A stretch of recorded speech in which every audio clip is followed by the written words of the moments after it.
Bonjour et bienvenue dans le podcast NBA Corner où nous allons proposer la deuxième partie du mailbag avec la suite des questions des auditeurs. Pour m'accompagner, c'est Charles que je salue sans tarder. Bonjour Charlie. Salut Josh, salut à tous. Charlie, on a encore un gros programme. On a eu quelques questions de retardataires ajoutées dans ce listing. Donc on n'a pas une minute à perdre pour tenir notre timing. Il y a des questions très très drôles dans cet épisode, j'annonce immédiatement. Et vous allez voir, il y a des questions qui voilà, dont peut-être certains auditeurs qui viennent d'arriver en cours de route seront intrigués par nos réponses. On va commencer, Charlie, par les questions d'Abdel. Abdel qu'on connaît bien dans le podcast NBA Corner. On te salue, Abdel, et merci de ta fidélité. Je pense qu'il est là depuis le début, Abdel, Charlie. Ouais, je pense qu'il est effectivement là depuis le début. Il commande très souvent et toujours des messages très sympas et des questions intéressantes. Carrément. Donc, il nous a envoyé plusieurs questions. La première d'entre elles étant, est-ce que Adam Silver est un bon commissaire sur le paramètre amour de la NBA pour les fans? Moi, de mon point de vue, je pense qu'Adam Silver est un excellent commissaire de la NBA du point de vue des propriétaires. Ouais. Très clairement, il fait excellemment son travail à ce niveau-là. Le deal médiatique record qui a été signé atteste de cela. La valorisation des franchises aujourd'hui, quand tu vois le prix que ça coûte d'acheter une franchise, c'est absolument énorme. Ça n'a jamais été aussi élevé. Et par ailleurs, alors qu'il y a le tanking qui agite le débat aux États-Unis. D'ailleurs, c'est drôle parce que l'autre fois, on en avait parlé et entre-temps, Utah et Indiana, je crois que le lendemain du podcast qu'on avait fait vendredi, ou le jour même, il y avait les pénalités qui étaient tombées contre Utah et Indiana. Ça, c'est de l'argent. Franchement, c'est pas les pénalités. Je pense que les mecs rigolent quelque part quand ils voient tomber ces genres de choses. Bref. L'idée que de nouvelles équipes puissent rejoindre la ligue, quand on a parlé d'extension, toi et moi, d'expansion l'autre fois, toi et moi, ça me paraît être une idée assez étrange par ailleurs, parce que quelque part, rajouter 2 équipes, ça fait quoi, Charlie? Est-ce que c'est pas rajouter plus de tanking, également une dilution des talents à travers la ligue? Et ça rajoute plus de matchs en plus. Exactement. Pour les fans, on sent la volonté de garantir un spectacle de qualité de la part d'Adam Silver. On voit que ça lui tient à cœur. À chaque fois qu'il fait des conférences de presse, il a l'air de prendre ça, de prendre ça au sérieux, malgré les enjeux économiques qui, à mon avis, parasitent souvent les projets dans ce sens. Je sais pas si tu as vu, il y a Mark Cuban qui a fait une sortie assez intéressante sur les réseaux sociaux à propos du tanking, comme quoi c'était pas le problème majeur de la ligue aujourd'hui. Alors, c'est pas ce que beaucoup de commentateurs disent, mais selon lui, le gros problème de la ligue, ce serait plutôt le prix des billets qui s'envole, tout coûte toujours plus cher, et que la NBA risque d'exclure une partie de plus en plus importante des fans qui ne peuvent plus aujourd'hui s'offrir l'expérience NBA. Et ça, pour le coup, pour moi, c'est peut-être un peu plus concret, effectivement, que le tanking en lui-même, ou comme lui l'explique, si tu es une franchise, on va dire, responsable, le tanking, tu le fais sur une période, tu le fais pas ad vitam aeternam non plus. Il y a que les équipes les franchises qui sont mal gérées, petit coup d'œil vers les Kings, les franchises qui sont mal gérées, qui n'arrivent pas à se dépatouiller de ce qui paraît être un tanking permanent, quoi. Je pense qu'il y a un problème, vraiment. On a des réponses qui sont beaucoup trop similaires depuis le précédent numéro du mailbag. Écoute, non, mais d'abord, la première chose... On n'habite pas ensemble, là, on va rassurer les Ouais, c'est ça. La première chose, il faut pas oublier que le commissionneur, c'est quelqu'un qui est élu par les propriétaires. Et avant tout, c'est aux propriétaires qui rend des comptes. C'est pas vraiment aux fans. C'est ça. Moi, effectivement, l'aspect dont je voulais absolument parler, c'est celui que tu viens de mentionner.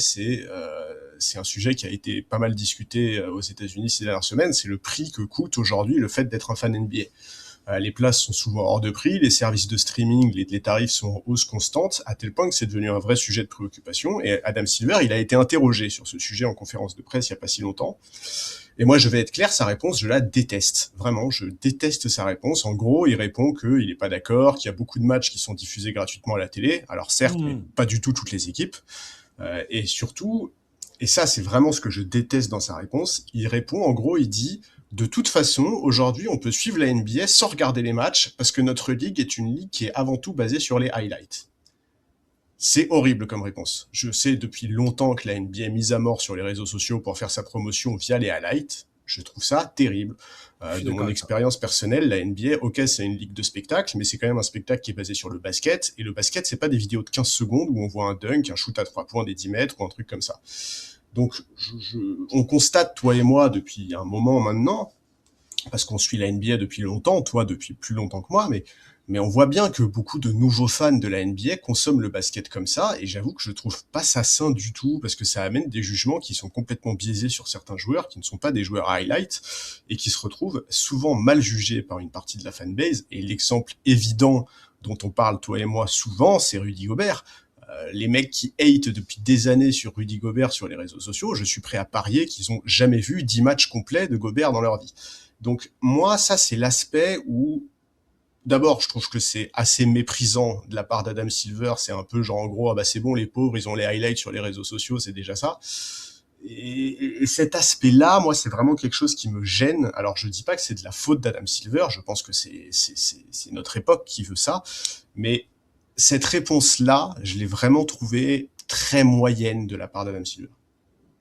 Oui, complètement. Et toi et moi, on a déjà parlé de ça, le risque aujourd'hui de la NBA de saccager le sport lui-même. Bien sûr. Et je pense que si tu ne vois que la NBA par le prisme commercial, par le prisme des engagements que tu fais sur les réseaux sociaux et ainsi de suite, tu perds ce qui fait l'essence de ce sport et tu perds tous les fans que nous sommes, et où nous sommes là pour le basket lui-même, qui des fois, voilà, c'est pas toujours le meilleur produit auquel on assiste sur le parquet.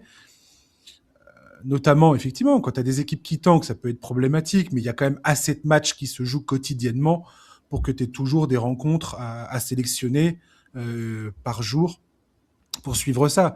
Donc, pour prendre du plaisir, tout du moins.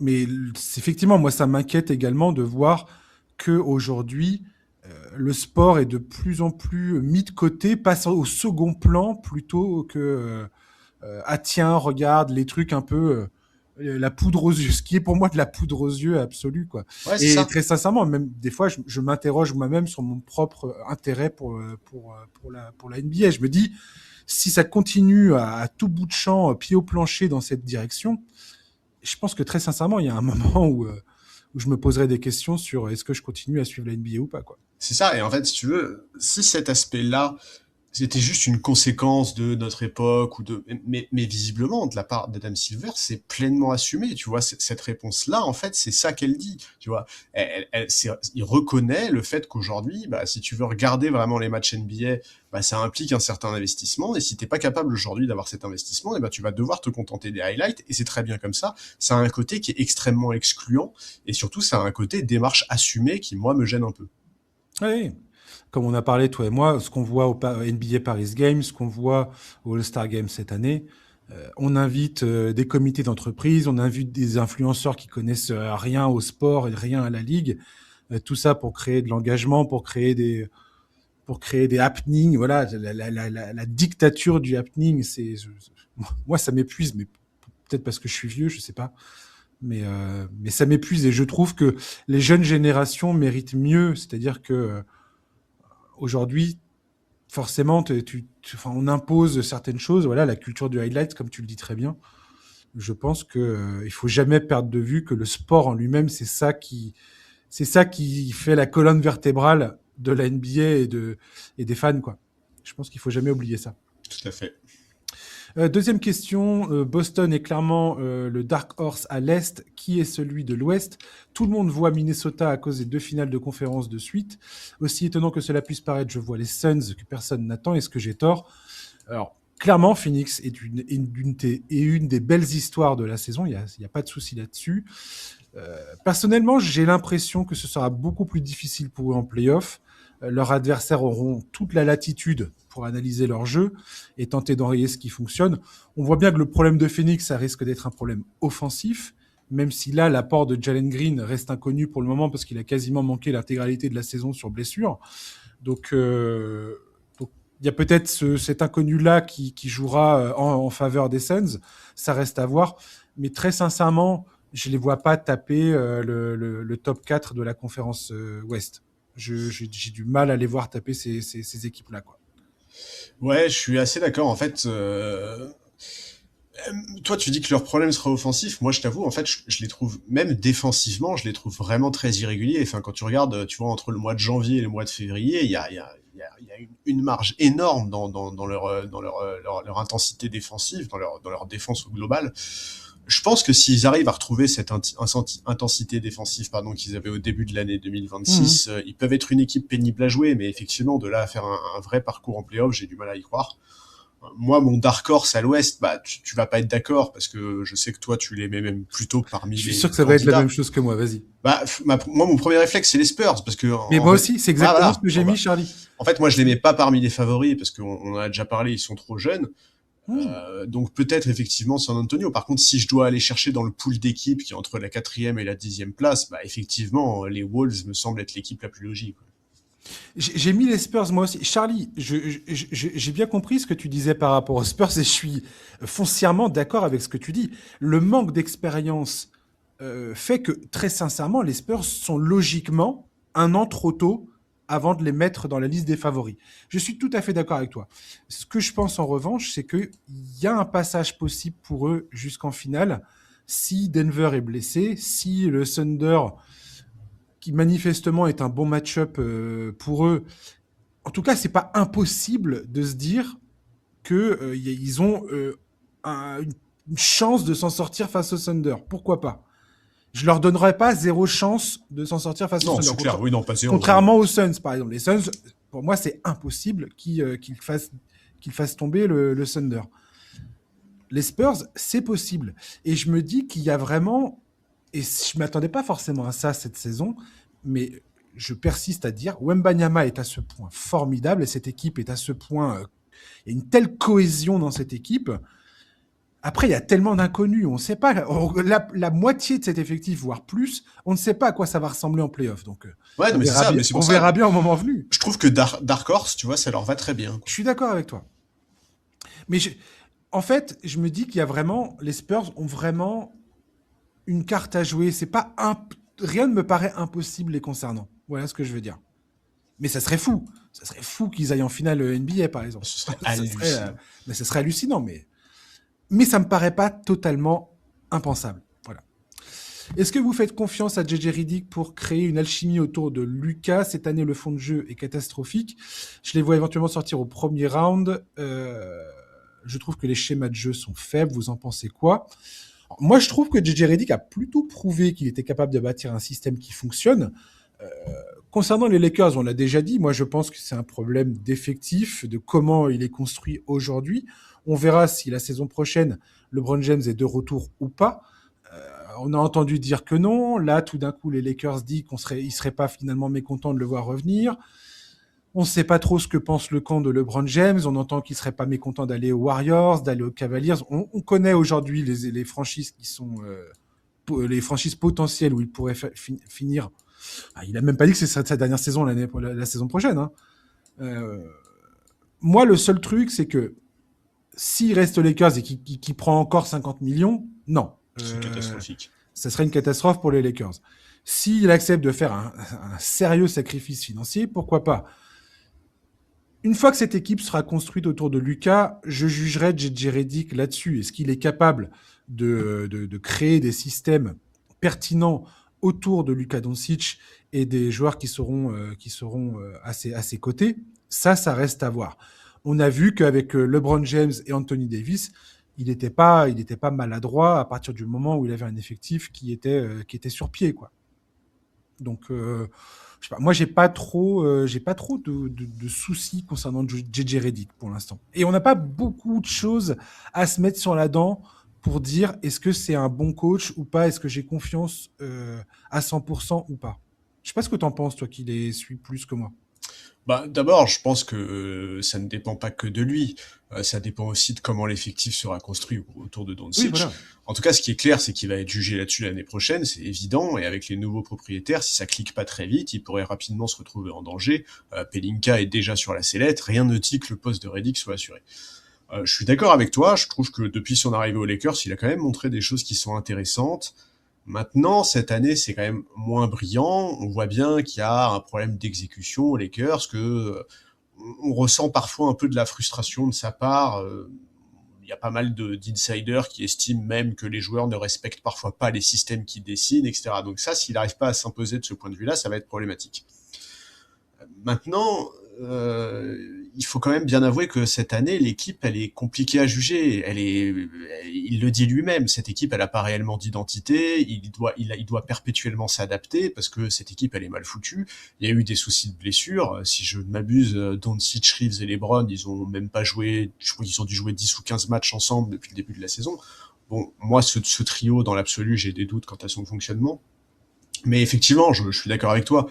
Reddick qui sera jugé une fois qu'on sera réellement entré dans l'ère où l'équipe sera vraiment construite autour de Doncic. Moi, c'est pour ça que LeBron, même avec un contrat à 5 millions la saison prochaine, je ne le reprends pas.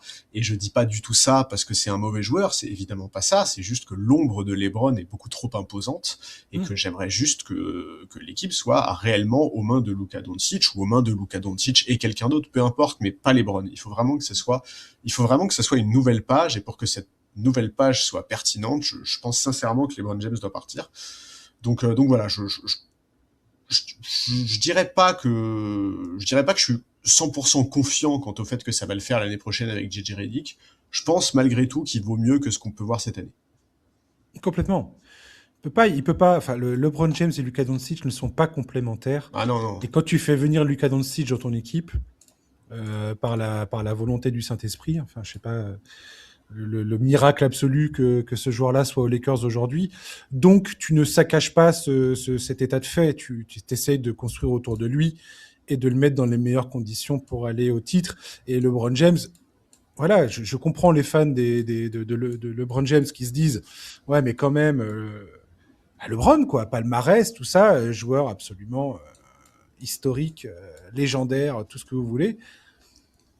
Mais je pense que c'est pas une bonne chose de l'avoir dans les pattes de Luka Doncic. Et aujourd'hui, si tu es intelligent, tu choisis Luka Doncic. Il y a rien à. Je pense pas que tu puisses faire quoi que ce soit aujourd'hui avec LeBron James. Je suis désolé, mais je le pense sincèrement. Parce parce que le mec a 41 ans, quoi. Enfin, il y a un moment, faut arrêter. Enfin, c'est comme ça. Qu'est-ce que vous voulez que je vous dise? Je pense pas qu'il puisse porter une équipe au titre sur 4 séries de playoffs ultra compétitives. C'est pas possible. Non, et je pense aussi qu'il y a le côté, en fait, LeBron James, il a une stature dans la ligue qui est trop imposante pour l'imaginer se mettre pleinement au service d'un mec comme Luka Doncic. Et c'est pour ça que je te dis que même avec un contrat à 5 millions l'année, moi, LeBron, je ne le reprends pas. Et c'est pas du tout une critique envers le joueur, hein. C'est juste. Ouais, franchement, j'ai hâte de le voir accepter un contrat à 5 millions. Oui, non, mais voilà. Ça irait à l'encontre de tout ce qu'il a fait tout le long de sa carrière. Donc j'ai hâte de voir ça. C'est la crise de la quarantaine. Quatrième question, Denver, si cette année ça sort trop tôt, alors les blessures effectivement jouent un rôle là-dedans, potentiellement. Est-ce qu'on peut imaginer que ce sera le début du déclin, car cela laissera des traces psychologiques d'avoir eu les cartes et de les perdre? Je suis pas certain de ça, pour le coup. Le transfert de Michael Porter Jr. a été hyper important parce que tu te débarrasses de son contrat et tu libères de la masse salariale. C'est ce qui a permis de renforcer l'effectif autour de Nikola Jokic et Jamal Murray. La vraie question pour moi, c'est la capacité d'Aaron Gordon à rester en bonne santé. Et surtout, est-ce que Aaron Gordon, aujourd'hui, c'est pas justement cette épine dans le pied où le gars va être incapable de rester en forme? La franchise elle-même, quand tu vois comment Nikola Jokic, la relation qu'il a avec Aaron Gordon, ça va être beaucoup plus compliqué de s'en séparer, j'ai l'impression. Et si tu fais le pari Aaron Gordon et que Aaron Gordon ne cesse de te claquer entre les doigts, ben effectivement, ça risque de mettre un coup d'arrêt aux ambitions des Nuggets, quoi. Très, très clairement. Donc, et là, quand tu vois le nombre de fois où il s'est blessé aux jambes, ça commence à devenir sérieusement inquiétant. Très, très inquiétant.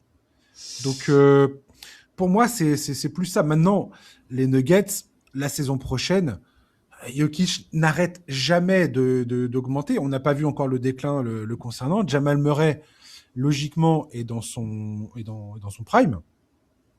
Il y a encore une certaine jeunesse dans cette équipe. À voir comment ils continuent à construire autour de Jokic et Murray, mais ça me paraît beaucoup trop tôt pour parler du déclin de cette équipe-là. Par contre, leur capacité, leur volonté, la manière dont ils pourraient recalibrer autour de Jokic et Murray, ça, c'est une vraie question pour moi les concernant. Ouais, je suis d'accord. Je pense que si l'échec naît des blessures, je pense pas que ce soit une catastrophe. Alors évidemment, il faudra voir les choix qui seront faits cet été, notamment autour du cas Peyton Watson. Ouais. Mais c'est clair que voilà, sur cette saison, pour le moment, les Nuggets, ils sont avant tout très malchanceux. Et même comme ça, ils arrivent à être sur le podium à l'Ouest. Jokic est encore jeune, mine de rien. Enfin, il a 31 ans là, le 19 février, comme tu l'as dit, il n'est pas du tout sur le déclin. Et si Denver fait une mauvaise campagne de playoff parce que Gordon est blessé, parce que Jokic trouve pas vraiment son rythme après cette saison avec des blessures, que Murray rejoint à son tour l'infirmerie, bah je pense pas du tout moi que ce soit la fin du cycle Jokic.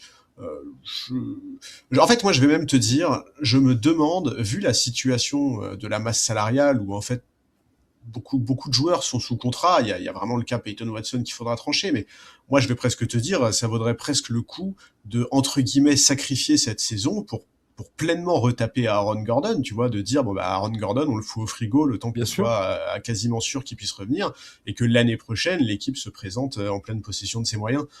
Bon, sur l'aspect psychologique, en fait, c'est comme souvent dans cette situation, on voit le verre à moitié vide ou le verre à moitié plein. Une des lectures de la situation, c'est quand même de se dire que cette équipe, elle a des sacrées ressources pour se maintenir sur le podium malgré l'avalanche de blessures.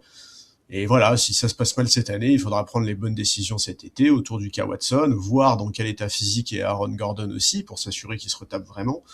Mais pour moi, non, il y a aucune catastrophe, même si la campagne de playoff est décevante. Et je suis très rassuré de savoir qu'il n'y a plus Calvin Booth au poste de general manager et qu'aujourd'hui, il me semble qu'il y a quand même des gens compétents qui sont aux commandes du côté des Nuggets. Et c'est tout ce que tu peux espérer quelque part. Donc voilà. Je pense que... Enfin, je suis pas très inquiet. On verra effectivement cette saison. C'est quand même compliqué. On verra la deuxième partie, comment ça se passe. Si ils arrivent à se mettre debout ou pas. Et arrêter de boiter. Ça serait intéressant. Les Knicks, pour moi, c'est la même équipe et le même jeu que la saison dernière. Déception absolue. Si cela ne va pas en finale de conf, point d'interrogation. Oui, clairement. Énorme déception. Parce que cette saison offre une rare opportunité d'atteindre les finales, logiquement. Boston, même si Tatum revient, Tatum ne sera certainement pas à 100%. Les Sixers, voilà, c'est les Sixers, quoi. On sait tous à quoi ça ressemble. Les Cavaliers, avant que James Harden insuffle un nouveau souffle dans cette franchise, ils étaient plutôt en train de s'écrouler totalement à l'Est. Donc, clairement, les Knicks ont une opportunité en or cette saison d'atteindre les finales. Et s'ils ne la saisissent pas, vu l'effectif qu'ils ont, vu que tout le monde a l'air plutôt en forme, ça serait une grosse déception. Et si tu écoutes James Dolan, le propriétaire, lui aussi va être très déçu. Donc, pour moi, clairement, déception. Ouais. Bah ouais, c'est clairement l'année ou jamais en fait. Enfin, sauf évidemment s'ils mettent la main sur Giannis cet été, mais franchement, sinon quand tu regardes la concurrence à l'est, en fait, il faut pas perdre de temps parce que Détroit, c'est une équipe encore jeune qui prend d'expérience et qui, si tout se passe bien, devrait continuer à progresser dans les saisons à venir. Boston va récupérer un Tatum à 100% la saison prochaine. Même Philly, tu vois, il y a quand même quelques jeunes qui peuvent monter en puissance. Si Joel Embiid maintient la forme, ça peut être aussi intéressant dans les années à venir. Orlando est très décevant cette année, mais ils ont quand même des joueurs importants sous contrat plusieurs saisons. Ils vont peut-être finir par trouver la bonne formule à l'avenir, peut-être avec un autre coach. Enfin, pour les Knicks... Tu parlais des Pacers, pardon Non, je parlais d'Orlando. Et oui, on peut, effectivement, il y a Indiana aussi. Les Pacers, ouais, bien sûr. Et Indiana, tout à fait, va redevenir une équipe qui compte dans les années qui viennent. Enfin, pour les Knicks, cette saison-là, c'est quand même une très belle fenêtre d'opportunité pour au moins aller en finale de conférence, voire en finale NBA. Et franchement, s'ils font moins que la saison dernière, où ils ont perdu en finale de conférence face aux Pacers, pour moi, ça serait un énorme échec. Franchement, ouais, ce serait catastrophique. Et je dirais même, ne pas faire les finales cette saison serait une déception. Ouais, c'est ça. Oui, c'est ça. Ne pas faire les finales serait une déception, mais faire moins bien que l'année dernière, ce serait une catastrophe absolue. Je sais pas comment les fans des Knicks voient ça, mais très sincèrement, je suis fan des Knicks je m'attends pas à autre chose qu'une participation au final. Enfin, si j'ai un minimum d'ambition et que je crois en cet effectif, c'est ce que j'attends personnellement. Mais bon. Giannis Antetokounmpo, forcément aux Lakers l'année prochaine. Moi, je n'y crois pas. Je ne l'espère pas pour la conférence Ouest, qui a bien assez comme ça à faire avec ce qui existe déjà dans cette conférence. Et comme je suis pas fan des Lakers, bah non, j'ai pas envie, non. Charlie? Forcément non. Je pense effectivement que les chances des Lakers n'ont jamais été aussi hautes maintenant qu'on sait qu'il se passera C'est rien sûr. avant C'est l'été prochain. sûr. Maintenant, moi, je me méfie d'autres équipes. Je me méfie notamment des Knicks. D'abord parce qu'on sait qu'a priori c'est une destination qui plaît à Giannis. Ensuite parce qu'il me semble qu'il a acheté une maison là-bas il y a pas longtemps, ce qui est quand même a priori pas anodin. Donc non, c'est pas forcément aux Lakers, pas du tout. Il y aura à nouveau une lutte acharnée. Et je pense aussi qu'on peut toujours avoir d'autres acteurs qui émergent sur ce dossier. Moi, la seule chose que j'espère en tant qu'observateur de la NBA, en mettant de côté ma casquette de fan des Lakers, c'est que ça va aller vite, tu vois. J'espère que ça va pas encore durer des semaines, ou qu'il aille. Il faut que ça s'accélère et que ça dure pas encore des semaines et des semaines et des semaines, parce qu'on en a marre de ce dossier là, vraiment. Hein. Je pense que si on pouvait ne plus parler de Giannis Antetokounmpo pendant un moment, Moi, si on, ouais, ça va me plaire. Très voilà. sincèrement, moi, il m'a épuisé. Il m'a Ouais, je suis d'accord. épuisé jusqu'à la date limite des transferts. Là, ça m'a saoulé, mais vraiment, quoi. Donc, j'espère ne plus avoir à parler de lui pendant un petit moment, là. Je t'avoue. On verra bien. Et d'ailleurs, tu parlais de Orlando tout à l'heure. On a vu que Franz Wagner était encore loin d'arriver. Franchement, là, cette saison d'Orlando, mais quelle horreur, quoi. C'est vraiment catastrophique. Ouais. Problème à la cheville, au minimum 3 semaines. Ils n'auront jamais joué leur effectif cette saison, quoi. Abdel termine ses questions avec comment on se sent depuis qu'on fait le double épisode. Pas trop fatigué, toujours la motivation. Alors la motivation, clairement, ça c'est gentil de poser cette question-là. C'est Mais adorable. effectivement, ce n'est pas facile de s'organiser à chaque fois. On fait notre possible pour tenir l'engagement des 2 épisodes. Mais voilà, vous allez voir là dans les prochaines semaines, même en plein milieu des playoffs, là, pendant les vacances de Pâques, je pars en vacances avec ma fille et je ne serai pas là pour faire les podcasts. Et voilà. Donc, des fois, ça va pas être possible. Et quand c'est pas possible, eh ben, écoutez, c'est comme ça. Parce qu'effectivement, c'est pas notre métier que ça soit bien clair. On travaille à côté, on a une famille à côté, on a un quotidien à gérer. Et on fait ça vraiment sur notre temps libre. On essaye de se dégager du temps, la plupart du temps le soir, pour enregistrer tout ça et préparer ça en amont et tout ça. Enfin bref, c'est beaucoup d'organisation. Voilà. Charlie, si tu veux dire quelque chose là-dessus. Non, bah effectivement, la motivation très clairement. Faire ce podcast, c'est toujours un plaisir. Si ça l'était pas, je serais pas là. Hein. Moi, à la base, l'exercice du podcast, c'est pas un truc que je maîtrise. Je pense que toi non plus. Et si on le fait, c'est vraiment uniquement par plaisir. La fatigue, bah ça dépend des semaines. C'est clair qu'il y a des semaines où le rythme est un peu dur à suivre quand on a beaucoup de choses à faire à côté, que ce soit en termes de boulot ou de vie perso. Donc je sais pas si c'est un rythme que je serais capable de suivre éternellement, mais Ouais, j'ai pas de regret sur le fait qu'on soit passé à 2 épisodes par semaine et je suis toujours très très motivé et je prends toujours beaucoup de plaisir à le faire et c'est surtout ça le plus important en fait. ouais, complètement, c'est ça. Ouais. Le jour où on prend moins de plaisir, on retournera peut-être à un épisode par saison, enfin par semaine, pardon. Ouais, par Par saison saison. ce serait léger quand même. Alors, on a une grosse actu aujourd'hui, Charlie. podcast, de, podcast de 32 heures, c'est parti. Non, ouais, j'imagine bien. Ouais. Voilà, bah, merci encore Abdel pour toutes tes questions. Merci d'écouter le podcast et merci Ouais, pour pour tes ta mots présence aussi. adorables. C'est cool. Vincent qui nous a posé également pas mal de questions. On commence tout de suite avec la NBA qui bouge vers l'Europe.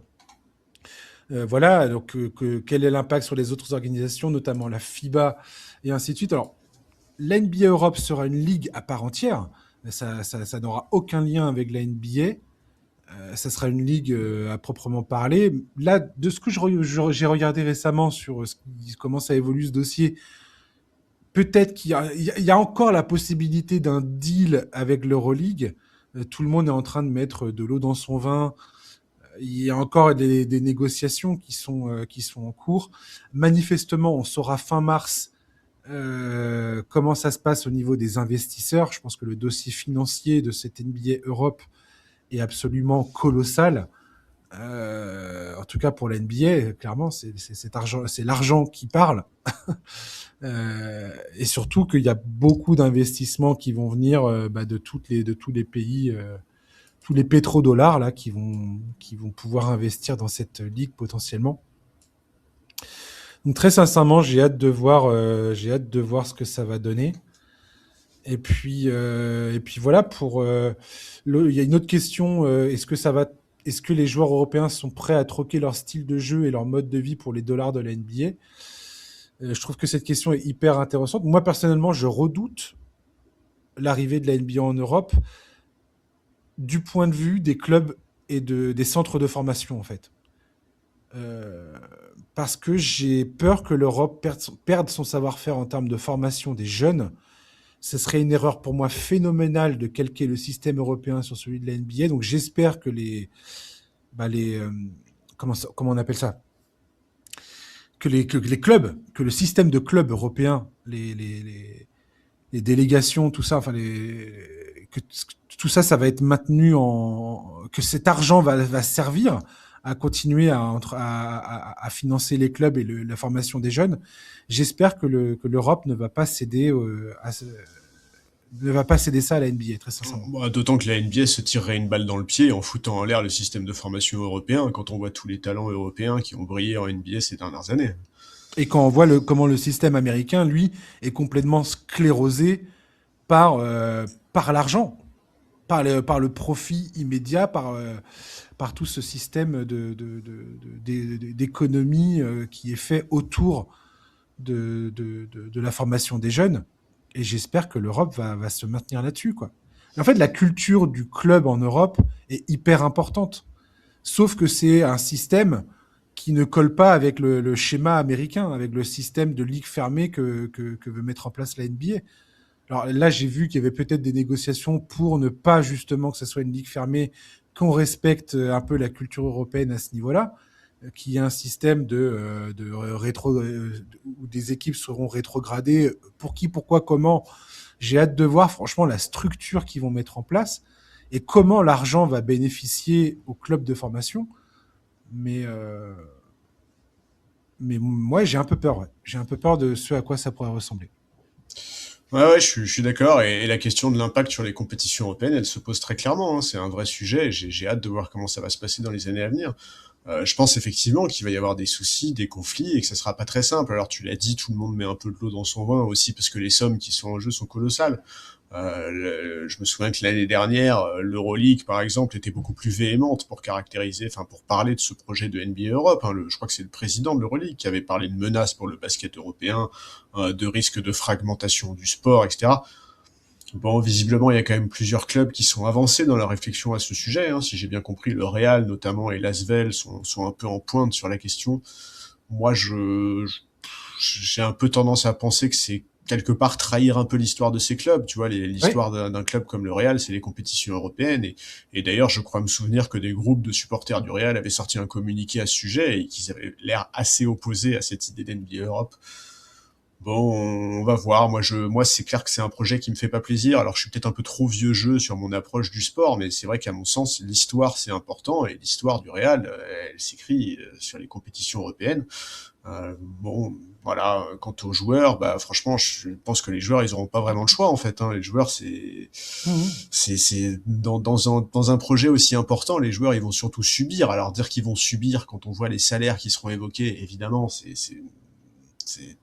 pas forcément le bon mot, mais les enjeux financiers sont bien trop importants pour que les joueurs puissent faire barrage à un tel projet.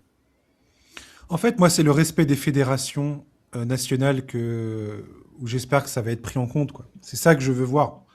Et que l'argent qui va inonder cette ligue va servir aussi à financer des structures pour la jeunesse et la formation. C'est ça que j'aimerais ne pas voir être sacrifié sur l'autel du profit à tout va, quoi. Ouais, mais enfin, tu vois, les clubs en question, enfin, tu vois, c'est quand même pas. Est-ce que c'est vraiment des clubs qui ont besoin de cette manne financière pour leur formation? Bah non, mais Aujourd'hui, il y a un système de répartition de l'argent dans les fédérations qui capte les bénéfices et qui, logiquement, est censé ruisseler vers les clubs dans certains pays. En France, c'est comme ça que ça fonctionne en Ouais, ouais. partie, il me semble. C'est un système que je connais mal. Peut-être que certains hurlent en m'écoutant parler et je vais arrêter c'est un sujet que je connais mal. Je ne connais pas exactement les structures financières des fédérations et comment l'argent est redistribué exactement. Donc, je vais éviter de trop m'engager là-dessus, mais voilà. J'espère que la FIBA va défendre, en tout cas, la particularité les particularités européennes dans la construction de cette ligue, quoi. Maintenant, on voit bien que l'objectif, c'est de se faire un maximum de pognon. On entendait la Karl Anthony Towns, même Concanapel a été interrogé là-dessus, d'autres joueurs ont été interrogés là-dessus, Kevin Durant a été interrogé là-dessus, LeBron James a été interrogé là-dessus.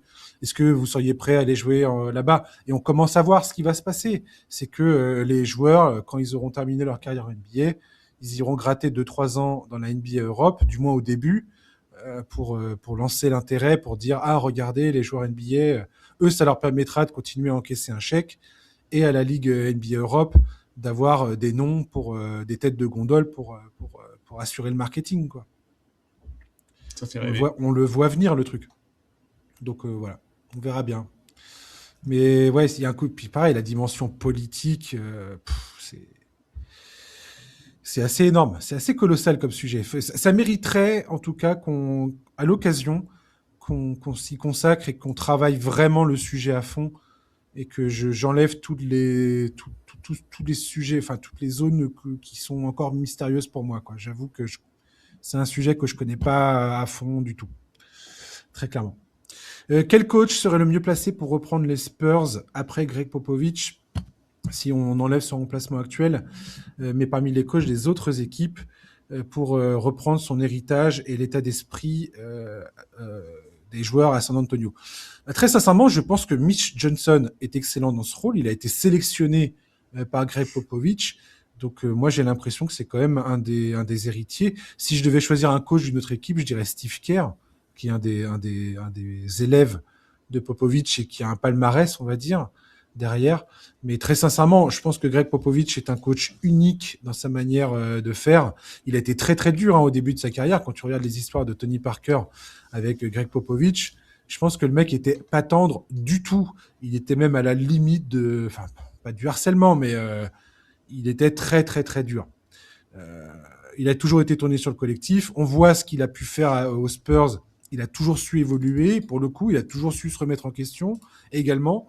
Et on a vu en 2014 l'espèce de nirvana basketballistique qu'ont été les Spurs. Moi, je garde cette équipe au plus profond de mon cœur parce que c'est un des meilleurs baskets que j'ai jamais vu de ma vie.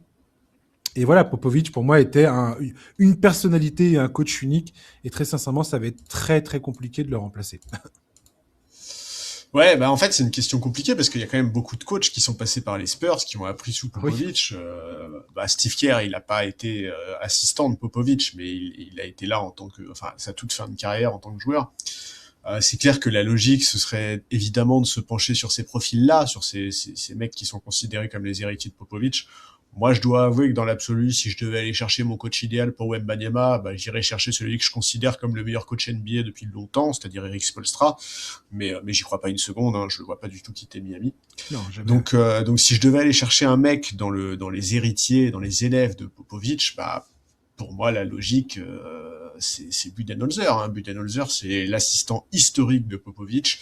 Il est resté à ses côtés plus de 15 ans, il me semble. Il a fait des choses superbes à Atlanta. Il a été champion à Milwaukee. C'est un mec qui a été élu 2 fois coach de l'année. Sur le parcours post-Spurs, il n'y a pas un mec qui a fait autant que lui parmi les élèves de Popovich. Donc, pour moi, à mes yeux, c'est lui qui mériterait cette place et en plus, j'ai pas envie que cette aventure ratée à Phoenix ruine son image et ruine tout ce qu'il a fait avant. Donc, moi, je dirais Budenholzer.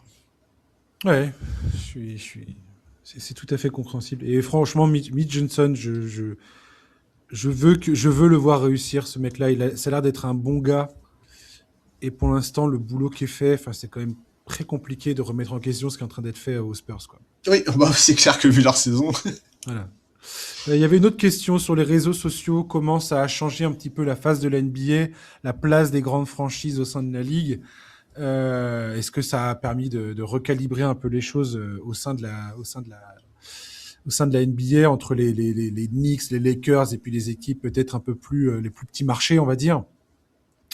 Et ben très sincèrement, moi je pense que les réseaux sociaux ou pas, les Knicks et les Lakers seront toujours les deux équipes les plus mises en avant par les médias en raison de l'audience colossale qu'elles génèrent, tout simplement, et donc des revenus. Hein, c'est une question de revenus aussi. Après, Internet a clairement changé la donne pour les joueurs. La taille du marché où se trouve ta franchise aujourd'hui n'est plus trop un souci pour les sponsors. Il y a qu'à voir Anthony Edwards, Shai Gilgeous-Alexander. Ça les empêche absolument pas de signer pour les sponsors. Après, clairement, s'ils étaient à New York ou à Los Angeles, ils auraient encore plus d'argent, toujours plus. c'est ça.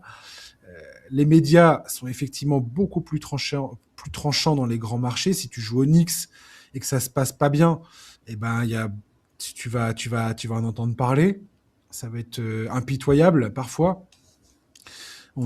Après, je sais pas, on a vu les Knicks être la risée de la NBA pendant 2 décennies.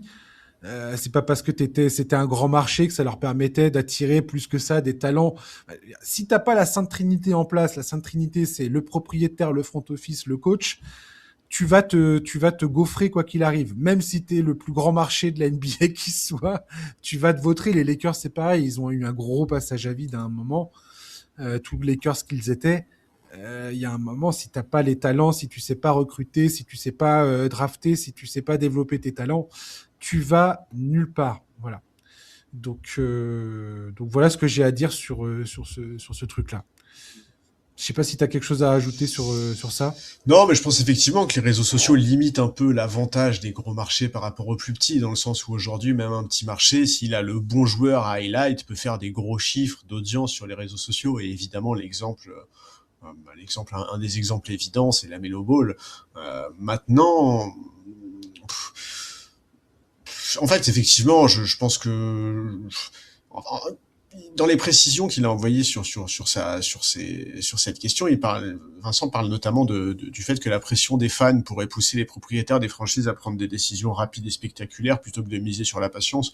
Moi, de mon point de vue des fans des Lakers, je crois pas que la franchise ait attendu les réseaux sociaux pour fonctionner de la sorte. Bon, est-ce que les réseaux sociaux, est-ce que la pression que les fans mettent via les réseaux sociaux peut avoir un vrai impact sur les franchises? Je sais pas, j'en ai pas trop l'impression.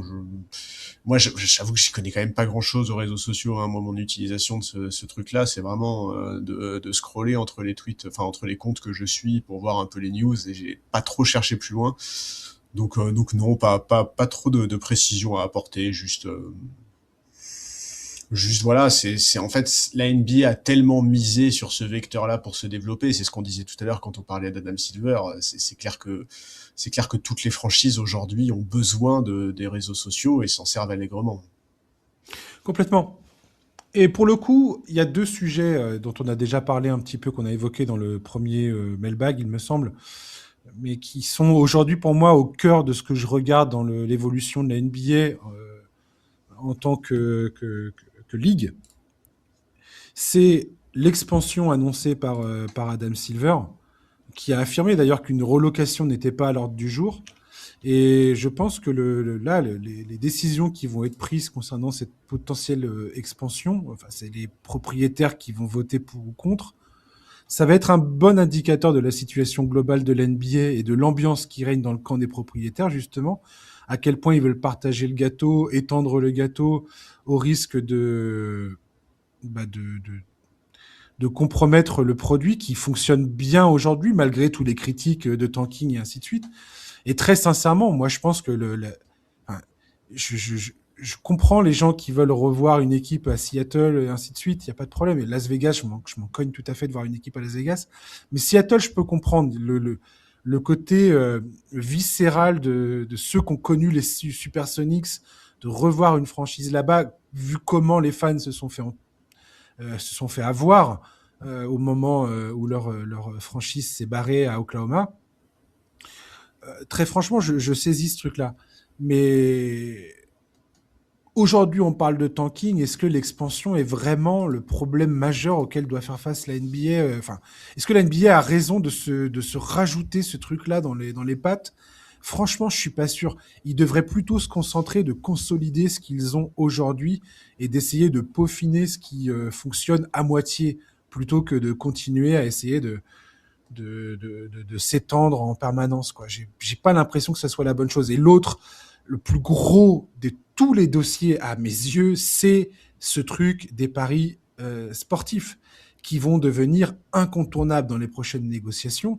Jalen Brown a récemment exprimé un avis très intéressant sur la question, arguant que les joueurs n'avaient pas été pris en considération dans toute cette opération de légalisation des paris sportifs et de l'imprégnation qu'ils ont aujourd'hui dans la NBA. Alors, il a expliqué dans son tweet qu'ils n'étaient pas associés aux profits colossaux générés par ce partenariat. C'est pas forcément vrai. The Athletic a précisé qu'aujourd'hui, les revenus générés dans ce partenariat entre la NBA et les sites de paris, c'est 1% des revenus de la ligue.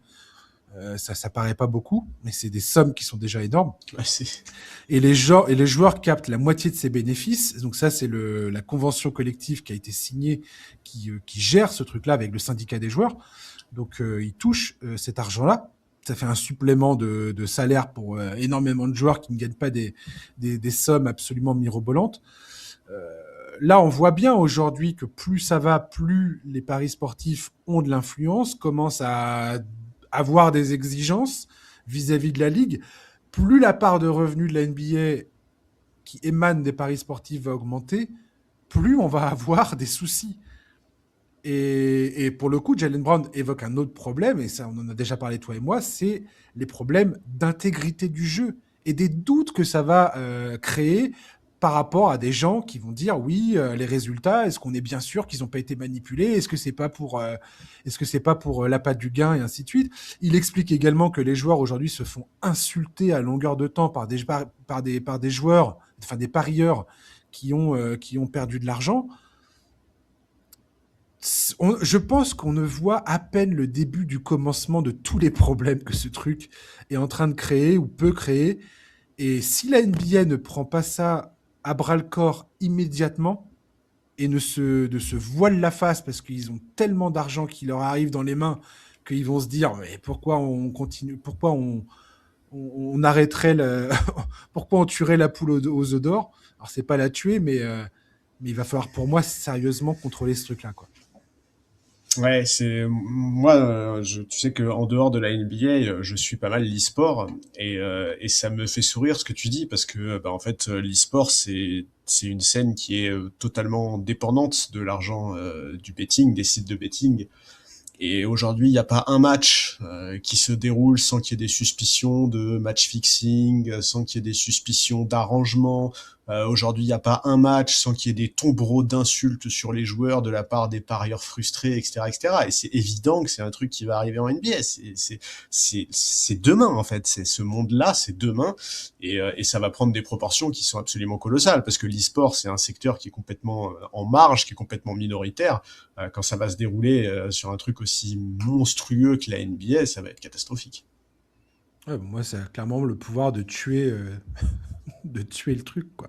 En tout cas, de mon point de vue à moi, hein, je dis pas que la NBA va disparaître à cause de ça. Je dis moi, personnellement, il y a potentiellement un moment où je vais prendre mes clics et mes claques et dire salut les gars, quoi.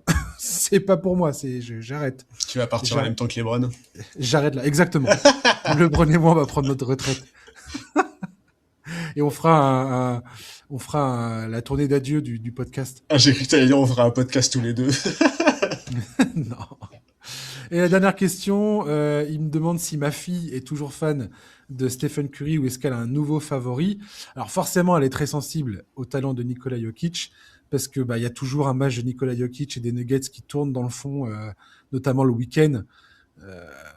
Donc voilà, forcément, elle a appris à apprécier Nikola Jokic. Et c'est très drôle parce que récemment, elle devait écrire un article pour le journal du collège et elle a découvert Victor Wembanyama. C'est moi qui lui a susurré à l'oreille en lui disant tiens, tu pourrais peut-être t'intéresser à ce joueur. Et elle s'est plongée là-dedans et maintenant elle est fan de Victor Wembanyama. Et voilà, elle a des bons goûts. Hein. Ouais, c'est pas mal. Stephen Curry, Jokic et Wembanyama, c'est pas mal comme trio de joueurs préférés. Je suis d'accord, effectivement, c'est un beau trio. Jérôme qui nous parle de Boston. Alors Boston, on en a parlé assez longuement mardi. Il nous dit ouais, on est passé de cette équipe. Il faut que cette équipe tank à faut-il forcer le retour de Tatum pour les playoffs.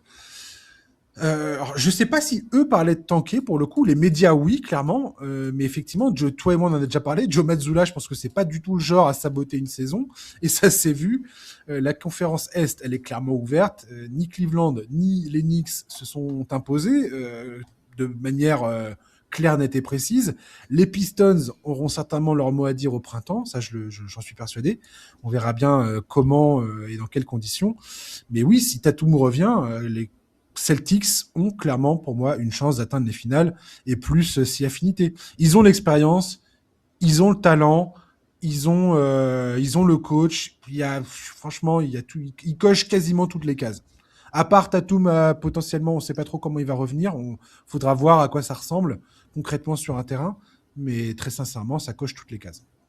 Ouais, c'est ça, il faut absolument qu'il joue le coup à fond dans la limite évidente de ne prendre aucun risque avec Tatum, en fait. Je pense que c'est une donnée de base et je suis absolument persuadé qu'avec la qualité et la compétence du front office de cette équipe et du coaching staff, ils prendront aucun risque. Mais oui, c'est clair que c'est génial, hein. Moi, j'adore ce qui se passe à Boston. J'en ai parlé la semaine dernière. C'était le numéro de la semaine dernière où on évoquait la plus grosse surprise. Et ouais, moi, Boston, je suis vraiment sous le charme de ce qu'ils font et ils ont vraiment, vraiment un coup à jouer, hein. J'en suis persuadé parce que, tu l'as dit, aujourd'hui à l'Est, personne n'a de certitude très avancée. Donc franchement, j'ai cul de hâte, c'est de voir le parcours de playoff qu'ils vont faire. J'ai tellement hâte de voir Jaylen Brown être le leader de cette équipe en playoff, de voir à quel point il va avoir la dalle, parce que vraiment, c'est ça qui les motive, hein. Ils ont une dalle folle. Donc ouais, j'ai très très hâte de voir ça. Oui. Merci en tout cas Jérôme pour ta question, c'est très appréciable. Vincent aussi, merci, hein, parce qu'on n'a pas remercié, j'ai pas remercié Vincent, mais Vincent, je te fais des bisous. Amir également, fidèle du podcast, fidèle du mailbag, qui nous envoie toujours ses questions. Il nous pose une question sur ce qu'on pense de Steve Kerr. Il nous dit: je n'ai aucun problème sur le fait qu'il est parmi les plus grands coachs de l'histoire de la NBA. Néanmoins, je trouve que lui et les Warriors n'ont pas bien géré le changement de génération et je crains que cette fin de dynastie risque de ne pas être beau à regarder. Comment voyez-vous cela? Moi, je suis d'accord. Steve Kerr n'est pas exempt de reproches sur la gestion générale des Warriors depuis 2-3 saisons. Après, j'aimerais quand même rappeler qu'ils ont remporté le titre en 2022, il n'y a pas si longtemps que ça quand même, avec une équipe qui reposait justement sur ce mix entre l'ancienne et la nouvelle génération. Vous vous souvenez-vous, Jordan Poole, avant qu'il se mange une droite par Draymond Green. Donc très franchement, moi je trouve ça assez difficile de critiquer durement cette équipe et Steve Kerr avec un résultat pareil. On n'est pas assez loin de ce titre en 2022 qui était absolument incroyable pour que je puisse lui tomber dessus, même si effectivement je comprends qu'il y ait des reproches à lui faire aujourd'hui, clairement. Ça, je le vois bien. Mais bon, je relativise quand même.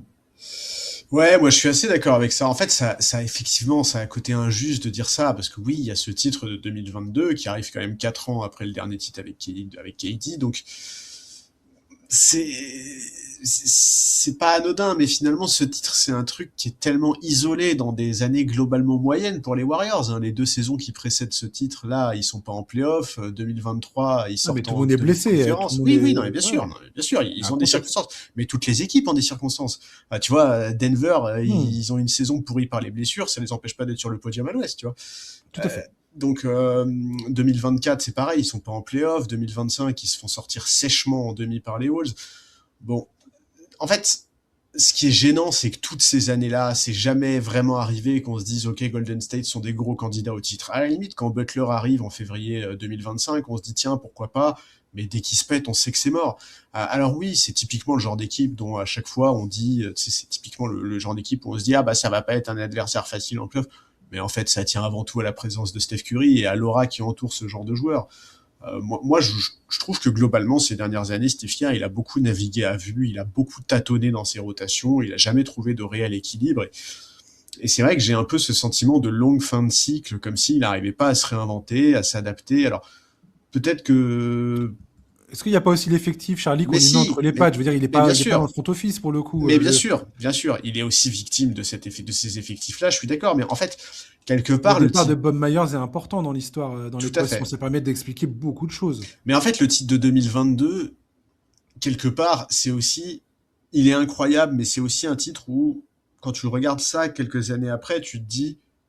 Mais est-ce que c'est pas aussi la preuve qu'ils auraient pu beaucoup mieux gérer tout ça, tu vois, Hmm. que ce corps Steph, Draymond, Clay, ben, t'aurais pu en tirer plus sur ces années-là. Alors oui, il y a eu les blessures, d'accord, mais ils ont jamais eu l'effectif autour d'eux pour être vraiment ambitieux, et ça c'est 100% de la faute du front office, c'est pas du tout de la faute de Steve Kerr, et je pense pas du tout que Steve Kerr soit devenu un mauvais coach, hein, loin de là, je pense que les circonstances, les effectifs l'ont pas aidé. Il y a certains trucs sur lesquels je suis dubitatif, notamment sa gestion du Kaku Minga. Moi, j'ai pas aimé la manière avec laquelle lui et la franchise ont géré ce dossier. Et finalement, ça symbolise un peu la difficulté qu'ont les Warriors à se projeter vers la suite. Écoute, on va voir comment ça va se passer. The Ringer, on l'a évoqué il y a quelques semaines, The Ringer a expliqué qu'au sein de son staff, ils sont quasiment tous ses assistants sont persuadés qu'il va se tirer l'été prochain et qu'il va quitter la franchise. Ce serait étonnant parce qu'on a quand même très longtemps pensé que son destin et celui de Steph Curry étaient liés. D'ailleurs, Curry a plusieurs fois dit ces dernières années qu'il voulait garder Steve Kerr comme coach jusqu'à la fin de sa carrière. Mais peut-être que pour la franchise, ça aiderait à se projeter vers un avenir probablement pas si lointain sans Steph Curry et sans Draymond Green. Oui, oui, je comprends bien, ouais. Je comprends Et bien. typiquement, Draymond Green, tu vois, ça fait l'objet d'une autre partie dans la question. Vas-y, vas-y, bah, vas-y. Il nous demande, je vais juste le présenter. Ouais, bien Il sûr. nous demande également comment on explique la gestion du cas Jason Tatum au JO, le choix de toujours défendre Draymond Green et de laisser partir Clay, même si je comprends l'aspect financier, nous dit-il. Euh, Vas-y. Bah, en fait, sur Draymond Green, moi, typiquement, je trouve que Steve Kerr, il n'a pas été au niveau. Alors, l'épisode qui reste évidemment en mémoire, c'est fin 2023, quand Draymond pète un câble avec la séquence de l'étranglement sur Gobert et quelques jours après son coup de poing sur Nurkic. Et à l'époque, toi et moi, on avait dit que Steph Curry et Steve Kerr étaient responsables dans le fait de ne jamais avoir réussi à canaliser Draymond Green. Bon, sur ce coup-là, de mémoire, Steve Kerr avait dit que Draymond l'avait abusé, qu'il méritait sa suspension. Mais franchement, je suis désolé. Moi, je trouve que depuis des années, Steve Kerr, il est d'une mansuétude avec Draymond Green qui est hallucinante. Là, il y a quelques semaines, je sais pas si tu te rappelles de cette séquence où pendant un temps mort, t'as Draymond Green Ouais. qui apprécie pas une réflexion de Steve Kerr, le ton monte, Draymond se barre au vestiaire jusqu'à la fin du match, et après le match, il te dit tranquillement, non mais il valait mieux que je me barre. Le sous-entendu, c'est sinon j'allais péter un câble et lui en coller une. Et 2 jours après, t'as Steve Kerr qui se ramène en conférence de presse, et Steve Kerr te dit la bouche en cœur, non mais c'est de ma faute, j'aurais dû être plus calme, j'aime Draymond Green, c'est comme un fils pour moi, c'est génial.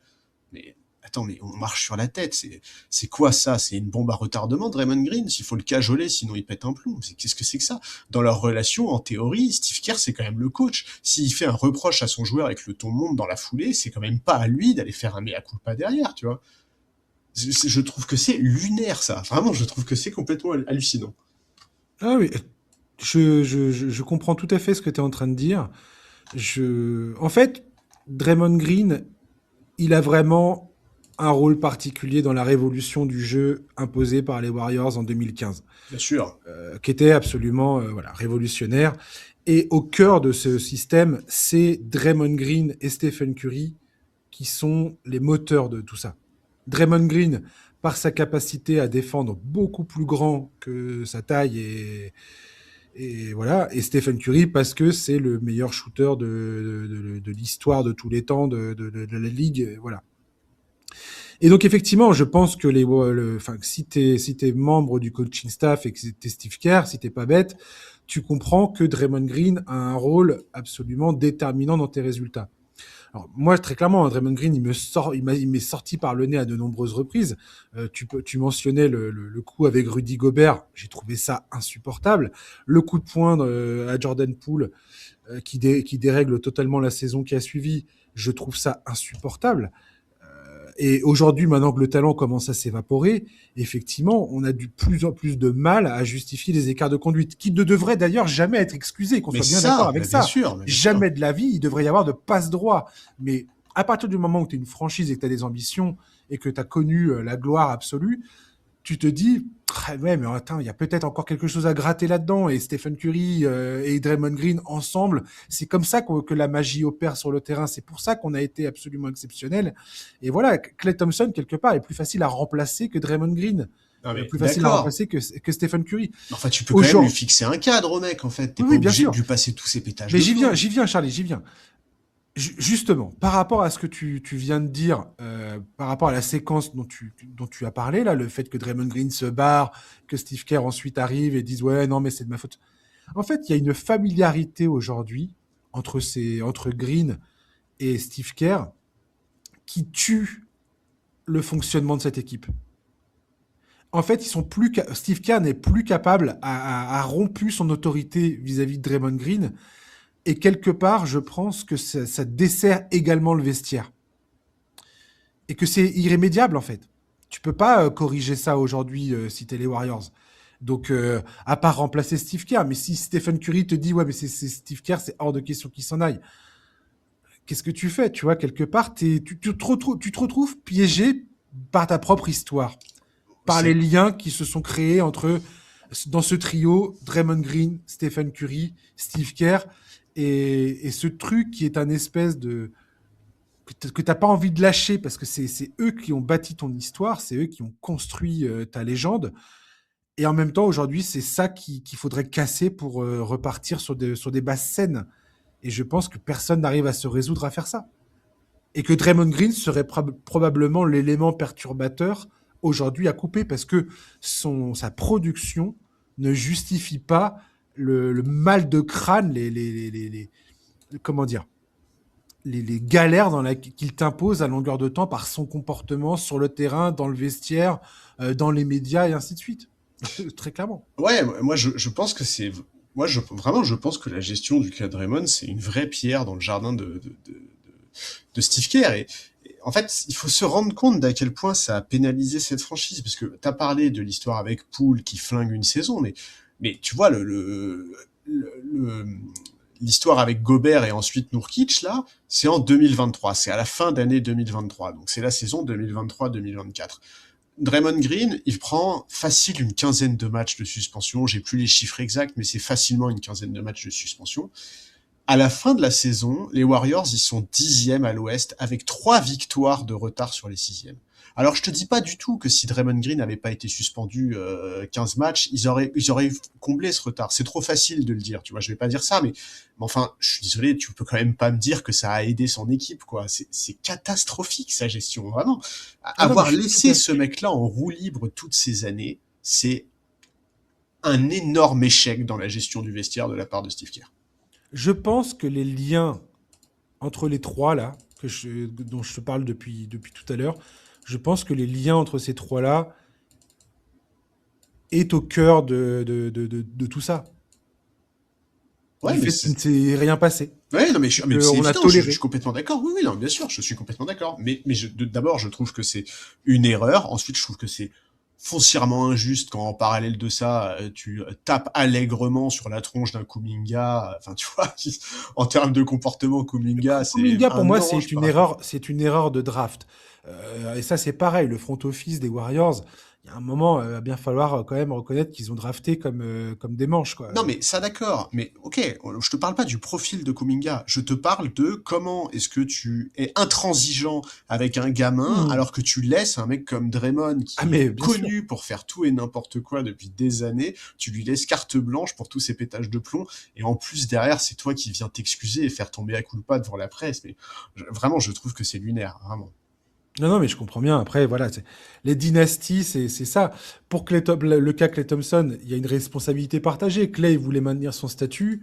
Aujourd'hui, je pense il changerait d'avis. Quand il voit comment sa carrière a tourné loin des Warriors, peut-être qu'il accepterait de rester dans son nouveau rôle, qui était potentiellement celui de sixième homme, un salaire plus raisonnable. On n'en sait rien.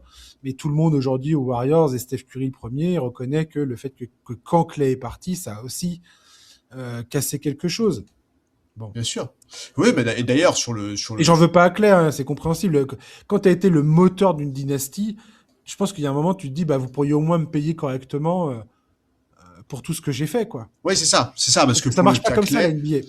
pour le cas Clay, pour le coup, le cas Clay, c'est pas vraiment de la décision de Non, Steve c'est pas Kerr. Steve Kerr, C'est ouais. la franchise voulait pas lui donner le contrat qu'il demandait. Alors évidemment, on peut se dire que dans l'absolu, si Steve Kerr avait exigé de sa franchise qu'il fasse tout pour le conserver, la donne aurait pu être différente. Mais enfin, visiblement, Joe Lacob était décidé à s'en séparer. Si on croit les éléments qui sont sortis dans la presse dans les semaines qui ont suivi son départ. Visiblement, les agents de Clay avaient fait plusieurs propositions à la franchise tout au long de la saison. Ils n'ont jamais eu de vraie réponse claire. Et d'ailleurs, quand Klay Thompson a demandé son sign and trade, il a demandé à Curry et aux autres de ne pas intervenir. Donc, je pense que quoi qu'il arrive, ça sentait la fin de l'histoire. Complètement. Et pour Jason Tatum au JO, moi, très sincèrement, je pense que Steve Kerr a été contraint de faire des choix. Il l'a fait aussi pour Tyrese Haliburton. Et c'est le boulot d'un coach, pour le coup, de faire des choix et de créer une rotation comme il l'a faite. C'est sa responsabilité. Ça s'est bien passé. Ouais, le résultat valide le choix, quoi. Voilà, Tatum, en plus, venait de remporter le titre NBA. Je pense qu'il y avait une fatigue physique et émotionnelle qui est pas négligeable dans cette histoire. Steve Kerr ayant déjà remporté le titre avec les Warriors, je pense qu'il a bien vu que ça servait à rien d'aller appuyer sur Jason Tatum alors que c'était pas certain qu'il soit dans les meilleures dispositions pour y aller. Donc, pour être productif sur le terrain, je veux dire. Franchement, moi, là-dessus, j'ai pas trouvé ça scandaleux au moment où ça s'est passé. Je comprends que de l'extérieur, on se dise « Ah mais attends, le gars, il est absolument incontournable, c'est une des plus grandes stars de l'NBA. » Ouais, mais construire une équipe sur... c'est aussi pour ça que le Team USA, à un moment, s'est croûté à plusieurs reprises dans les compétitions internationales. C'est que c'était une compilation de stars sans cohésion, sans prendre en compte la cohésion du collectif. Steve Kerr a eu raison, pour moi, de penser à créer une cohésion collective sur le terrain.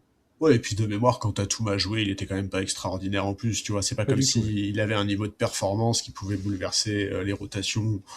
Moi, je suis d'accord avec toi. Voilà. Donc, merci encore, Amir, pour tes questions. Olivier, je voulais juste saluer Olivier parce que tu nous parles du All-Star Game avec Wemby et que tu as kiffé. Et bah, tant mieux, ça me fait très plaisir de savoir que tu as kiffé. Effectivement, c'est ce qu'on se disait mardi. Quand il y a de l'effort qui est produit sur le terrain, c'est cool. Et Wemby a été moteur de cet effort. Et c'est grâce à lui, quelque part, que ce All-Star Game...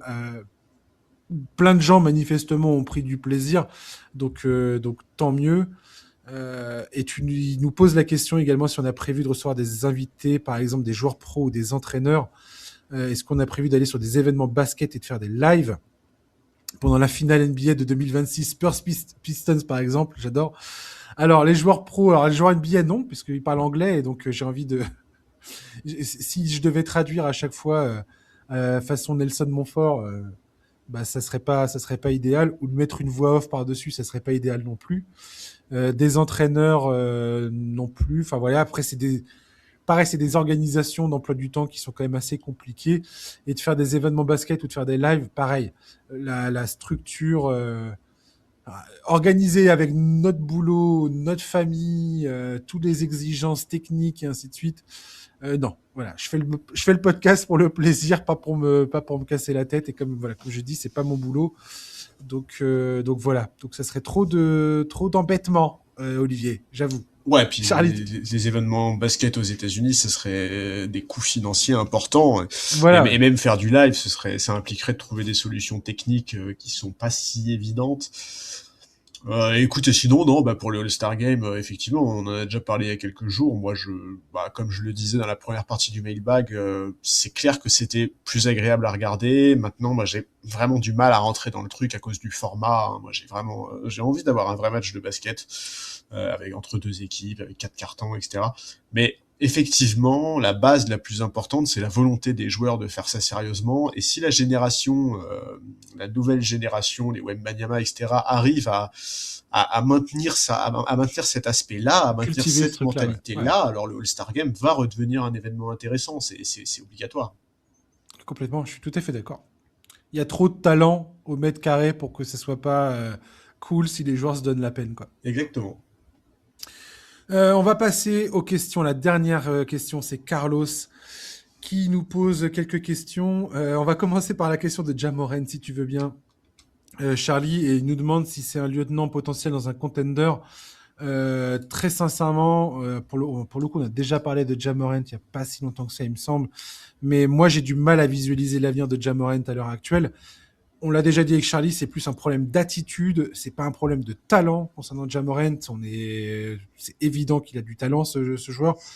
Donc voilà, pour moi, tant qu'il ne changera pas de comportement et d'état d'esprit, son avenir en NBA est compromis. Et on l'a bien vu là pendant la période des transferts. Personne aujourd'hui ne veut mettre la main sur ce joueur qui paraît radioactif, et je les comprends. Bah ouais, tout pareil, hein. C'est clair qu'aujourd'hui, aujourd'hui c'est difficile de lui imaginer un avenir radieux en fait. Et il faut d'abord effectivement qu'il commence par remettre en question son comportement, son attitude. Ensuite, il y a aussi le problème de son salaire en fait. Il touche le salaire d'un franchise player, donc c'est compliqué. Donc je sais pas. Franchement, je trouve ça hyper compliqué aujourd'hui de se projeter alors que bah on voit bien qu'il n'y a pas de marché pour lui. Est-ce que ça peut changer à l'avenir? Bah, je lui souhaite en fait, hein. Moi, je suis pas un Ouais, hater de Ja Morant. C'est un joueur qui me fascinait au moment de sa draft. J'étais persuadé qu'on c'est tenait. clair. Ouais, moi, j'étais persuadé qu'on tenait là le visage de la NBA dans les années à venir, que ce mec-là avait un talent phénoménal et qu'il allait tout exploser. Donc, je suis le premier triste de sa descente aux enfers. Ah, même si c'est un enfer quand même assez sympa, hein, et il est bien payé le garçon. Lucratif. Ouais, voilà, c'est ça. Mais oui, non, je lui souhaite et je pense effectivement, enfin, dans la situation actuelle, là, rien que l'imaginer lieutenant chez un contender, ce serait déjà incroyable pour lui, parce que là, on en est loin. Là, le seul avenir que je lui vois, moi, c'est d'être titulaire à Sacramento, quoi, tu vois. C'est ça. Le nouveau Kylian Ellis. Je parle du point de vue capillaire. Dernière question, la toute dernière, je l'ai gardée pour la fin parce que ça me fait rire. Il dit, j'aimerais pour le running gag que tu reviennes sur ta hate de LeBron. Il me parle à moi. Pourquoi, comment c'est venu et quand il aura pris sa retraite, qui sera le prochain? Alors, il y a un sujet que j'aurais aimé discuter dans cette réponse. On va peut-être pas pouvoir le faire trop, on va peut-être pouvoir l'évoquer rapidement, mais ça méritera peut-être qu'on s'y attarde plus. Alors, pour ma hate de LeBron. Alors, moi, je revendique le droit de critiquer LeBron James sans passer pour un hater, que ce soit bien clair. Et c'est vrai que, et je le comprends, quand on critique un gars de la stature de LeBron James, très vite, on peut passer pour un haineux et quelqu'un qui cherche absolument à le descendre. Et c'est vrai qu'au tout début, quand j'ai vu que certaines réactions à mes propos, moi, ça m'a amusé de titiller un peu la bête parce que je trouvais ça rigolo. Et je le comprends tout à fait. Très sincèrement, plutôt dans ma passion pour la NBA, si tu critiquais Allen Iverson, si tu critiquais Kevin Durant, j'étais un énorme fan de Kevin Durant. Si tu critiquais Manu Ginobili, trucs comme ça, je pétais un câble. J'étais là, mais tu racontes n'importe quoi. Et je comprends. Et je sais pas, c'est sûrement quand tu vieillis, t'es un peu plus, je sais pas, t'es un peu. En tout cas, aujourd'hui, je suis beaucoup moins à 100% derrière un joueur. Même Jokic, je suis tout à fait ouvert à la critique le concernant et j'écoute tout ça. D'où ça vient après ma remise en question de LeBron, je l'ai déjà dit dans le podcast, mais ça date de sa décision de quitter Cleveland en 2010. Très clairement, quand il rejoint Miami, quand il rejoint Dwayne Wade et Chris Bosh à Miami, pour moi, c'est une décision où où quelque part, c'est une décision qui me paraît lâche à l'époque, extrêmement lâche, de quitter les Cavaliers et de surtout, enfin, c'est pas tant quitter les Cavaliers qui m'a choqué, c'est la manière dont il l'a fait et d'aller rejoindre Dwayne Wade à Miami et quasiment comme pour Kevin Durant quand il part aux Warriors, de casser le principe de compétitivité au sein de la ligue. Ça m'a extrêmement contrarié parce que je me suis dit, mais en faisant ça, il s'assure carrément un titre. Dirk Nowitzki n'était pas d'accord avec lui pour la première saison, en tout cas. Euh, et j'ai trouvé ça naze, en fait. Vraiment naze. Parce qu'après, tout le monde était là en train de dire, ah, regardez-le, comment il domine la ligue. Bah ouais, mais bon, quand t'es avec deux joueurs qui font partie du top 10 de la ligue à ce moment-là, forcément, ça devient beaucoup plus évident, quoi. Et derrière ça, il y avait toute l'entreprise de communication de LeBron James que je trouvais également un peu irritante Et voilà, et je tenais à souligner ça parce que la façon dont il communique sur sa propre carrière, comment il essaie de réinventer certains faits, comment il en omet d'autres le concernant, je trouve ça assez désagréable et voilà. Mais je n'ai jamais nié le talent de ce joueur, la carrière de ce joueur, la place dans l'histoire de ce joueur. Je suis pas, je suis pas stupide. J'ai bien conscience que ce type, quand il est sur un terrain, et je t'en ai déjà parlé, Charlie, notamment toute la période où il revient à Cleveland, la période 2015-2018, le niveau de jeu de LeBron James, c'est absolument époustouflant. Ce joueur était fou, fabuleux. C'est dingue, la production qu'il avait sur un terrain, c'était irréel. Regardez sa production en finale en 2015, alors qu'il n'y a pas Kevin Love, Kyrie Irving se fait le genou dès le premier match. C'est lunaire ce qu'il propose sur un terrain de basket. Et donc ça, je ne le nie pas.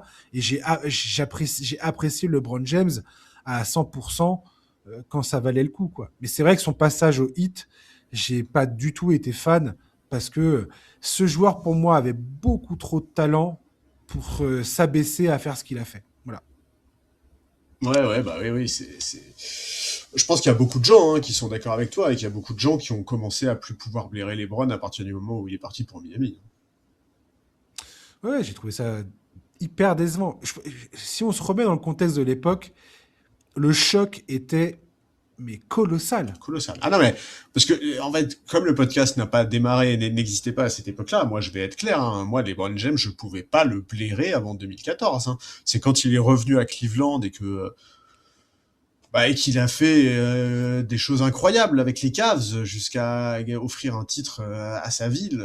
Moi, c'est à ce moment-là que mon opinion de LeBron est remontée. Mais alors moi, avant 2014, LeBron James, c'était pas ma came du tout. Surtout qu'encore une fois, moi, début des années 2010, j'aimais beaucoup l'équipe d'Indiana et que le Heat de Miami les a martyrisés en playoff plus d'une fois. Donc c'est clair que j'étais dans le camp des haters de LeBron avant 2014.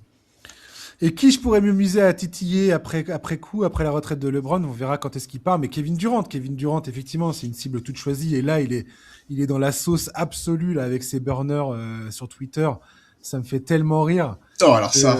Il se fasse prendre la main dans le pot de confiture, mais c'est... Et voilà, et le gars, il a 37 ans, je veux dire, il y a un moment, t'as envie de dire, mais gars, mais grandis, quoi, je sais pas, fonde une famille, fais autre chose, quoi, mais arrête d'être toujours sur la défensive, d'être toujours dans les argumentations débiles avec des gens sur les réseaux. Alors c'est amusant parfois quand il le fait, mais là le coup des burners où littéralement il insulte certains de ses coéquipiers, enfin je veux dire, ça peut potentiellement complètement court-circuiter la saison des Rockets qui était déjà pas dans une bonne situation. Donc voilà, Kevin Durant. Et puis je sais pas, je me prive. J'ai pas envie de me priver aujourd'hui de critiquer des joueurs qui tout le monde. Shai Gilgeous-Alexander, Anthony Edwards qui parfois sort des âneries, Jason Tatum. Nikola Jokic, qui sait, un jour, quand il va m'énerver, des fois il m'énerve Nikola Jokic, croyez-le ou non, mais c'est vrai. Donc, il y a Giannis, vu... Oui, Giannis. Vu ce qui se passe en ce moment avec Giannis. Ouais, J'ai pas d'adoration, je suis pas fan au point d'être aveuglément passionné par un joueur, voilà. J'ai plus ça. Je l'ai eu, mais j'ai plus ça. Bon, écoute, simplement. Je pense que c'est plutôt sain. J'ai l'impression, ouais. Et après, voilà, tu as des joueurs dont le jeu me plaît plus que d'autres. Et aujourd'hui, c'est vrai que Jokic, quand il est au sommet de son jeu, c'est un joueur dont le jeu me procure des émotions, tout simplement. C'est aussi simple que ça. Comme LeBron a pu le faire à certains moments, comme je vous dis, dans sa carrière. Très, très, très, très clairement. LeBron, son parcours en play-off en 2007, si les gens qui ont suivi les Cavaliers contre les Pistons, je crois que c'était en finale de conf, où LeBron porte cette équipe jusqu'en finale NBA alors qu'ils n'ont aucun business à atteindre ce niveau-là. C'était quelque chose, quoi. Et là, je peux vous dire que j'étais absolument fan du joueur. Donc voilà. Merci Charlie de m'avoir accompagné. Il est temps de partir. Eh Il ben, est temps écoute, d'arrêter ce podcast, il faut que je parte, je suis en retard sur tout. ça marche. Bah écoute, c'était avec plaisir, avec encore des questions vraiment sympas, donc très sympa de faire les mailbags. Absolument. Merci à tous les auditeurs qui ont participé. Merci à tous ceux qui nous écoutent semaine après semaine, plusieurs fois par semaine maintenant. 2 fois par semaine quasiment. Voilà, on vous tiendra au courant pour les numéros qui sautent, si c'est le cas dans les semaines à venir. On a déjà quelques dates effectivement qui vont sauter. On vous en parlera mardi prochain. On retourne sur l'actualité. On aura quelques matchs à se mettre sous la dent. Donc voilà, on reprend le rythme normal. Merci à tous. Je vous souhaite à tous de passer une bonne journée, un excellent week-end. Et à la semaine prochaine. À ciao. Bye bye.